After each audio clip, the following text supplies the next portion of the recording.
Un helicóptero sobrevuela un pantano ennegrecido. Abajo, entre la ceniza, algo no debería estar ahí. Un rectángulo perfecto dibujado en la tierra, con esquinas casi rectas, en medio de un lugar donde el mapa oficial solo marca agua y hierba vacía. El piloto reduce la velocidad. Alguien en la cabina murmura algo que no debería tener que murmurar en un pantano. Eso no lo hizo la naturaleza. 2 semanas antes, ese mismo terreno era una masa impenetrable de hierba afilada, tan densa que ni los biólogos que llevan 20 años trabajando ahí se atrevían a cruzarla a pie. Ahora está pelado, negro, silencioso. Y lo que el fuego dejó al descubierto no es una, sino 2 historias que nadie quería contar sobre uno de los ecosistemas más vigilados de Estados Unidos. La primera historia habla de miles de años de vida humana escondida bajo la hierba, camuflada tan bien que engañó a generaciones enteras de científicos. La segunda habla de un depredador que lleva 30 años ganando una guerra silenciosa, y de los hombres que ahora usan las llamas como su única arma para verlo antes de que él los vea a ellos. Ninguna de las 2 historias tiene un final feliz todavía. Y las 2 empiezan exactamente en el mismo lugar. Un incendio que nadie planeó del todo, y que terminó revelando muchísimo más de lo que cualquiera esperaba. Quédate hasta el final, porque lo que se descubrió después no solo obligó a reescribir libros de historia, también obligó a hacerse una pregunta incómoda sobre si, después de 60 años protegiendo este lugar como naturaleza virgen, en realidad llevamos décadas equivocados sobre qué es exactamente lo que estamos protegiendo. La mentira de la naturaleza virgen. Durante casi un siglo, a los Everglades se les ha vendido como el último gran territorio salvaje de Norteamérica. Es la frase que aparece en cada folleto de parque nacional, en cada documental de naturaleza, narrado con voz calmada, en cada postal que se vende en las tiendas de souvenirs de Florida. Un río de hierba lentísimo, casi imperceptible, que se desliza desde el lago Okeechobee hasta la bahía de Florida, hogar de caimanes, pantera, aves zancudas, y un ecosistema tan complejo que ha hecho llorar de emoción a más de un ecólogo. Desde que el Parque Nacional de los Everglades se fundó oficialmente a mediados del siglo pasado, toda la filosofía de conservación del lugar ha descansado sobre una idea muy concreta, que este paisaje es producto exclusivo del agua, la piedra caliza y el paso del tiempo. Que los pueblos originarios pasaron por ahí, sí, pescaron y cazaron, pero que la forma física del terreno, su relieve, sus elevaciones, su estructura, era resultado de procesos puramente naturales, sin intervención humana significativa. Esa suposición no es un detalle menor. Ha determinado cómo se gestiona el parque, cómo se han repartido miles de millones de dólares en proyectos de restauración ecológica, y cómo se cuenta esta historia en cada documental que hemos visto medio dormidos en el sofá. Y esa misma suposición fue la que un incendio de temporada seca, sin ninguna intención científica detrás, terminó quemando junto con la hierba. ¿Cómo se comporta el fuego en un pantano? Para entender por qué un incendio pudo desmontar décadas de consenso científico, hay que entender primero que el fuego siempre ha formado parte de este ecosistema. Eso no es ninguna novedad. Durante la temporada húmeda, los rayos golpean la hierba constantemente, y el pantano necesita esas quemas periódicas para mantenerse sano. Limpian la vegetación acumulada y devuelven nutrientes al suelo. Los guardaparques provocan incendios controlados justo por esa razón, de manera rutinaria. Pero un incendio grande, sin control, provocado por un rayo en plena sequía, se comporta de forma completamente distinta a uno planificado con cuidado. Avanza rápido sobre la hierba abierta, a veces a la velocidad de una persona caminando, o incluso más, y en cuestión de horas, elimina años, a veces décadas, de vegetación acumulada. Normalmente eso solo significa hierba chamuscada y una recuperación verde unas semanas después. Esta vez fue distinto. Al arrancar toda esa vegetación, el fuego no solo quemó la superficie, peló literalmente el terreno hasta dejarlo prácticamente desnudo. Y ese detalle, aparentemente menor, fue lo que hizo posible todo lo que vino después. La hierba de sierra, cuando crece libre durante varios años, forma matorrales altos, densos y con bordes tan afilados que caminar entre ellos es un castigo. Esconde por completo el contorno real del suelo, incluso para alguien sobrevolando la zona en avioneta. Una quema controlada suele dejar bastante rastrojo. Un incendio rápido y muy caliente, en cambio, arrasa hasta dejar la tierra casi barrida. Y durante esa ventana breve, antes de que la siguiente temporada de lluvias trajera de vuelta la vegetación, ese tramo de pantano mostró su verdadero esqueleto al cielo, quizás por primera vez en generaciones. Los bultos que no deberían existir. Los equipos de sobrevuelo notaron algo de inmediato: parches elevados, oscuros y extrañamente regulares, en zonas que el satélite siempre había mostrado como pantano plano. No tenían la forma redondeada de un montículo natural, tenían bordes, algunos casi circulares, otros con lados rectos que se encontraban en ángulos que dejaron en silencio a más de un equipo de campo. La primera hipótesis fue turba acumulada, materia vegetal comprimida durante décadas. Normal en los humedales. El problema es que la turba no se organiza en ángulos rectos. Un equipo se acercó a pie. Sobre tierra recién pelada por el fuego, encontraron fragmentos de concha blanqueada, lascas de piedra trabajadas a mano, y lo que parecía cerámica cocida. Una lasca trabajada no es una roca partida por accidente, es una roca que alguien moldeó con un propósito concreto hace miles de años. Encontrarla en lo que el mapa llamaba pantano vacío no es un detalle curioso. Es el tipo de hallazgo que obliga a llamar a arqueología, no solo a biología, descartando lo obvio. Antes de emocionarse, tocaba descartar lo aburrido. Primera sospecha: material de dragado del siglo XX, de la construcción de canales entre los años 20 y 60. Reasonable. Pero el dragado no viene cargado de concha de caracol manzana con miles de años, y no da fechas de radiocarbono anteriores a la existencia de las excavadoras. Segunda sospecha, más sólida: campamentos temporales de comunidades indígenas de los siglos XVIII y XIX, que usaban este terreno elevado como refugio.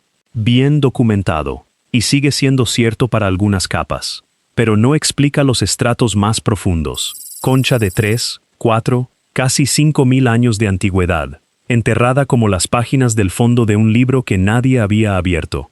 Quien construyó esa base llevaba milenios haciéndolo, mucho antes de que existiera cualquier nombre para las comunidades que llegaron después. Lo que todos creían saber sobre las islas de árboles.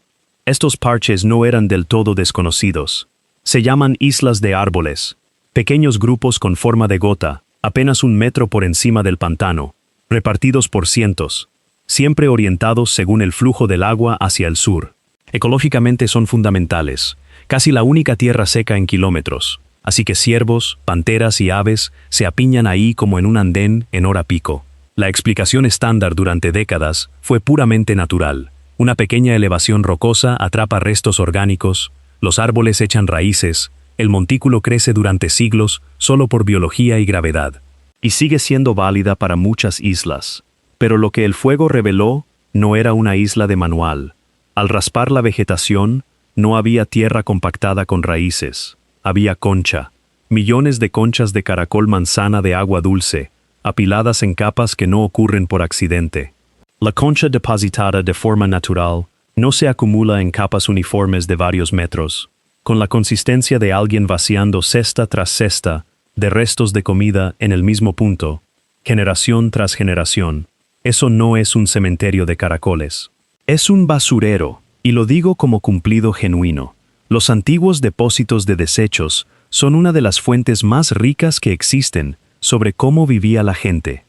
La comida sobrante de unos termina siendo cápsula del tiempo para otros, milenios después. Lo que dijo el carbono. El equipo fechó el material, y ahí la curiosidad se volvió otra cosa. Las muestras más profundas arrojaron fechas de miles de años, algunas superando los 3.000, y en los núcleos más hondos acercándose a los 5.000, más antiguo que las pirámides de Giza cuando nació Julio César. Eso no es un grupo acampó aquí una vez. Es actividad humana sostenida y repetida en ese mismo punto, durante un periodo que hace parecer reciente buena parte de la historia registrada. Las capas de concha, además, no correspondían a un solo evento, estaban separadas por bandas de tierra y ceniza, la firma de un sitio usado, abandonado, y vuelto a usar una y otra vez. Alguien, muchas generaciones de alguien, siguió regresando exactamente al mismo punto de un pantano sin caminos, sin tierra firme visible, sin referencias, cada año, durante 3000 años seguidos. Eso no es suerte, es conocimiento transmitido con tanta fiabilidad que sobrevivió a civilizaciones enteras. Montículos construidos a mano, sin querer construir nada. Aquí la historia cambia de dirección. Una cosa es encontrar concha antigua en un pantano. Nadie discute que las comunidades indígenas usaron los Everglades durante milenios. Lo que sí generó debate en congresos científicos es la idea, cada vez más respaldada, de que estas islas no fueron solo usadas, fueron construidas deliberadamente como tierra elevada en un paisaje inundado casi todo el año. Piensa en lo que eso implica. Vives en un pantano casi sin tierra seca a la vista. Necesitas un lugar por encima del agua para refugiarte, enterrar a tus muertos, guardar comida, alejar a tus hijos del camino de un caimán. Empiezas en pequeño, sobre una elevación de piedra caliza que apenas asoma.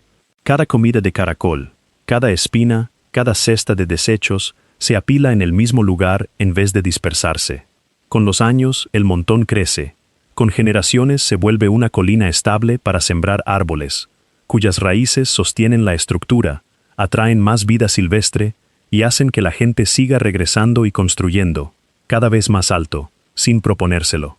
No es un monumento con plan y fecha límite, es siglos de vida cotidiana, acumulándose hasta volverse arquitectura, sin que nadie se propusiera construir una colina. Simplemente les gustaba el lugar donde estaban sentados, y a quienes llegaron después, también. Esa es la teoría que gana terreno hoy, que buena parte de las islas de árboles de los Everglades, no todas, pero muchas más de las que se creía, son formaciones de origen humano, camufladas durante milenios, porque la hierba y el dosel de árboles ocultaron la evidencia tan bien que ni los ecólogos, sobrevolando la zona durante décadas, tuvieron nunca motivo para mirar dos veces. Lo que los láseres vieron desde arriba. Un solo parche quemado no cambia un paradigma por sí solo. Lo que convirtió esto en algo más grande fue lo que pasó cuando los investigadores dejaron de mirar el suelo y empezaron a mirar los datos desde arriba.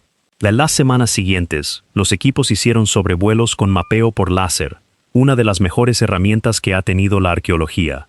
Elimina la vegetación matemáticamente de los datos y muestra la forma real del terreno debajo.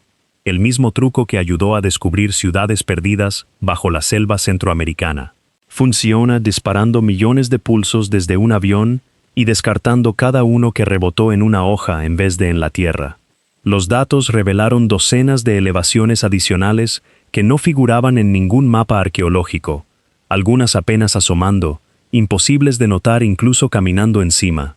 Y al reprocesar datos láser antiguos, recogidos años atrás para estudios de hidrología, sin ninguna intención arqueológica, aparecieron docenas de sitios candidatos más, en secciones del parque que nunca habían sido señaladas para ningún estudio. Un solo incendio había disparado, sin querer, una relectura de mapas que cubrían una porción mucho mayor de tierra protegida. Hay que ser honesto, no todos esos bultos resultan sitios confirmados. Algunos son solo turba, haciendo lo que hace la turba. Distinguir un montículo construido de uno natural exige excavación, fechado y paciencia. Y ese trabajo es lento y sigue en curso. Pero la escala de lo que se está reexaminando no es especulación, está en los datos. Lo que esto cambia de verdad. Todo esto plantea una pregunta incómoda para un lugar comercializado, gestionado y protegido legalmente como territorio virgen durante más de 60 años. Si buena parte de las islas de árboles son en realidad arquitectura acumulada de miles de años de habitación humana continua, virgen nunca fue la palabra correcta.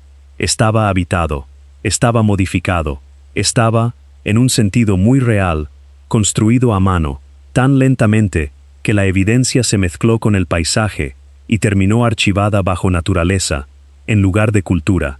Eso tiene consecuencias prácticas más allá de un párrafo del libro de texto. La restauración de los Everglades es uno de los proyectos de ingeniería ecológica más grandes del planeta, planificado con la idea de que el punto de referencia histórico era un sistema puramente natural. Si algunos de esos elementos son en realidad sitios culturales protegidos por ley de patrimonio, eso cambia qué áreas necesitan protección y quién debería tener voz en las decisiones sobre un paisaje con una historia humana mucho más larga de lo reconocido oficialmente. La otra cosa que el fuego dejó al descubierto. Meses después, en otra sección del mismo sistema de pantanos, otro incendio, esta vez provocado deliberadamente por cuadrillas forestales, como parte de un plan de manejo controlado, reveló algo completamente distinto, pero igual de perturbador a su manera. Cuando la vegetación se quema en un pantano sano, el suelo debería quedar lleno de movimiento. Mapaches, zorros, zarigüeyas, conejos corriendo en todas direcciones. Lo que los equipos encontraron, en cambio, fue un campo negro, silencioso, casi completamente vacío de cualquier cosa que no fuera una serpiente pitón. Porque además de esconder ruinas antiguas, la hierba densa de los Everglades lleva 30 años escondiendo otra cosa, una invasión silenciosa que ha ido vaciando el ecosistema por dentro. La historia empieza, de forma casi vergonzosa, en el comercio de mascotas exóticas de los años 80 y 90, cuando tener una pitón birmana bebé, en un terrario, era una forma de parecer interesante en una fiesta. El problema es que esas crías de 20 centímetros no se quedan pequeñas. En un año miden 2 metros, y pronto superan los 3, hasta convertirse en un depredador del tamaño de un poste de teléfono, imposible de alimentar y de contener en una casa normal. Así que la gente hizo lo que muchos hicieron: conducir hasta el borde del pantano, abrir la jaula y alejarse, convenciéndose de que estaban liberando al animal. En realidad, estaban armando el ecosistema más frágil de Norteamérica con un depredador para el que no tenía ninguna defensa. Y cuando un huracán arrasó el sur de Florida a principios de los 90, destrozando criaderos y tiendas de mascotas en una sola noche, un número indeterminado de pitones adicionales quedó suelto de golpe, justo en un lugar cálido, húmedo y repleto de presas, sin ningún depredador natural preparado para enfrentarlas. Un depredador que aprendió a desaparecer. Durante años nadie notó la magnitud del problema, porque la invasión fue completamente silenciosa. Las pitones se hunden bajo el agua y aguantan la respiración media hora. Se funden con las raíces y el barro. Son, para efectos prácticos, fantasmas. Cuando se entendió la escala del problema, la guerra ya estaba casi perdida. En las zonas centrales de infestación, las poblaciones de conejo de pantano cayeron alrededor de un 99%. Lo mismo mapaches, zarigüeyas y linces. Hace 20 años, un recorrido nocturno significaba ver ojos reflejando la luz en cada zanja. Hoy, en las zonas más afectadas, solo queda viento y mosquitos. La pitón devora a las presas que los cazadores nativos necesitan, y la pantera de Florida, ya en peligro crítico, llega a terrenos que la serpiente vació antes. Una sola hembra puede poner hasta 100 huevos al año, así que incluso con pérdidas altas entre crías, esa curva solo crece. Las estimaciones hablan de decenas de miles, quizá más de 100.000 pitones en estado salvaje, aunque es una cifra disfrazada de dato. Por cada una que se ve, se calcula que hay 100 más que nunca serán encontradas. Usar el fuego como arma. Después de 30 años de ventaja para las serpientes, la conclusión suena desesperada hasta que se entiende la lógica. Si no se puede encontrar al enemigo, hay que quitarle lo único que lo esconde. Provocar un incendio en un pantano exige meses de planificación. Demasiado seco, el fuego se vuelve incontrolable. Demasiado húmedo, no prende. Se busca la humedad correcta. Un viento que aleje el humo de zonas pobladas. Y la ventana de temporada seca. La primera razón para quemar es prevención. Si nadie lo hace de forma controlada, un solo rayo convierte años de vegetación acumulada en un incendio imposible de contener. Pero en zonas con más pitones cumple una segunda función: desnudar a los fantasmas. Al quemarse la capa de materia muerta, desaparece el termostato natural del que depende la serpiente, que no genera ni regula su propio calor. El terreno recién quemado, caliente, sin sombra, es exactamente lo que una pitón necesita evitar. Así que se mueve, y en el instante en que se mueve, por fin se puede ver. Un estudio con telemetría confirmó lo que los cazadores ya intuían. Tras un incendio, las pitones rastreadas se desplazan casi un 50% más de lo habitual. Y tras ciertas quemas documentadas, los avistamientos se dispararon en las 48 horas siguientes. El terreno despejado también permite usar drones térmicos, inútiles antes sobre hierba alta, y muestreo de ADN ambiental en el agua para ubicar zonas frecuentadas. La captura y el precio de cada victoria. Quienes hacen este trabajo cobran por captura y por longitud del animal, avanzando sobre agua con caimanes, forcejeando con animales más fuertes que ellos, en terreno irregular oculto bajo ceniza y barro. Trabajan justo en la línea entre lo quemado y lo no quemado, donde las pitones se concentran atraídas por la cobertura que queda pero cerca del terreno abierto para huir si hace falta. Una de las pocas cosas predecibles en su comportamiento. Capturar a una hembra cargada de huevos borra de un golpe a toda una generación futura. Pero el mismo fuego que despeja vegetación invasora hace brotar pasto fresco en días. Y el pasto atrae conejos, los conejos atraen ratas, y ambos atraen pitones. El incendio que expuso a esta generación ya está preparando el terreno para la siguiente. La pregunta que nadie quiere hacerse en voz alta. Los Everglades cubren más de 500,000 de hectáreas. Las quemas tocan apenas una fracción, y las patrullas cubren apenas una fracción de las quemas. Por cada pitón que sale arrastrada de la ceniza, ¿cuántas más se deslizan hacia los manglares donde ningún bote ni incendio puede alcanzarlas? Existe una teoría que quita el sueño a más de un biólogo, que estas campañas, lejos de eliminar a la población, podrían estar seleccionando sin querer una versión más difícil de encontrar. Se retiran los ejemplares visibles y descuidados, y se deja atrás lo contrario, los que se esconden mejor, evitan el ruido de motor y el olor humano. Hay reportes de serpientes que solo se mueven en noches sin luna, y que sobreviven heladas que deberían haberlas matado. La versión más inquietante. Si seguimos ennegreciendo el terreno con fuego, ¿estamos favoreciendo a los ejemplares más oscuros? ¿Los que se camuflan mejor justo sobre la tierra quemada que usamos para exponerlos? Y no se quedan quietas, aparecen en patios residenciales, junto al equipo de piscinas, en zonas donde nunca antes hubo una pitón. El sistema de canales que drena el sur de Florida podría estar funcionando, sin que nadie lo planeara, como autopista hacia los bordes de la ciudad. 2 incendios, 2 revelaciones. Un mismo terreno que durante 60 años nos vendieron como intacto. Por un lado, la evidencia de que generaciones enteras de personas construyeron, comida tras comida, generación tras generación, tierra firme donde nunca hubo ninguna gratis.